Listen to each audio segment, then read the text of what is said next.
देव बरो दीस दिवन तुमकां सुमेस्तांक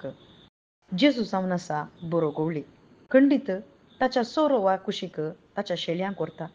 आनी शेळयांक कशें समजता तशेंच जेजू क्रिस्त आम्हा सर्वांकी समजूंक आशेता सर्गींच्या राजाचे गुट आमकां ते सलिसायेन समजनात देवाचे उतराचे ते फळ आमकां सलिसायेन समजना देखूनच जेजू क्रिस्त ओंपारांनी उलयलो आनी थंयच्या लोकांक जाय जाल्ले बरी तो उलयलो कित्याक थंयसर वमताले लुमताले ते सकड ते शेतां बाटांनी काम करचे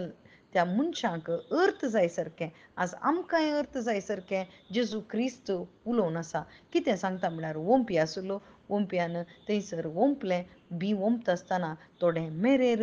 कडपे सुवातेर कांट्या झाडां मदें आनी बरे सुवातेर थंयसर पडलें आनी तें किरलालें किरलतना कांट्या झाडांनी फातरा सुवातेर आनी थंयसर मेरेर पडलें सकड नास जावन गेलें पूण बऱ्या सुवातेर पडलें बी मात्र उरलें आनी 100 वांट्यांनी 60 वांट्यांनी आनी 30 वांट्यांनी थंयसर फळ दिवंक लागलें आज हें कित्याक आमकां सांगता म्हळ्यार जेजू क्रिस्त आमच्या काळजाची परिस्थिती सांगता काळीज जावन आसा देवाच्या उतराचें थंयसर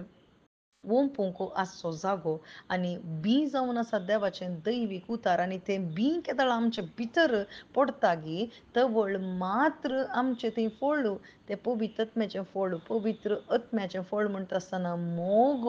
आमचें थंयसर किर्लाता आनी तो वाडटा आनी तो फळादीक जाता आज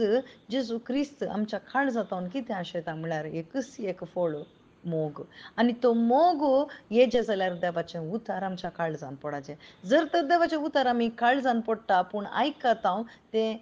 मेरेर पडटा थोडे फावटी खडप म्हणल्यार बरी आमच्या काळीजासून पुरो कांटे झाडां ते सकड संवसाराचे कितें सकड गोंदवण्यो जर तर आमच्या काळजान भरल्या जाल्यार खंडीत तें फळां बरीत जायना आयकत हांव बरें लागता पूण ताचें फळ आमकां अनुभव करूंक जायना आज काळजांत आमच्या कितें जाय तर आमच्या काळजांत जेजूक जागो जाय जेजूक आमी सोदीचे आनी जेजूक सोदता आसतना आमचें काळीज केदळां सारकें जाता पश्चाताप भोगून केदळां आमी जेजू लागीं येता तवळ मात्र आमकां थंयसर आमचें काळीज तयार जाता कित्याक जेजू क्रिस्त येवच्या पयलें स्नानीक जुवोवन परगट केलें पश्चाताप आनी थंयसर पश्चाताप भोगचें कितलें गरजेचें ताच्या उपरांत थंयसर जेजू क्रिस्त मरण पावल्या उपरांत धर्मदुतांनी थंयसर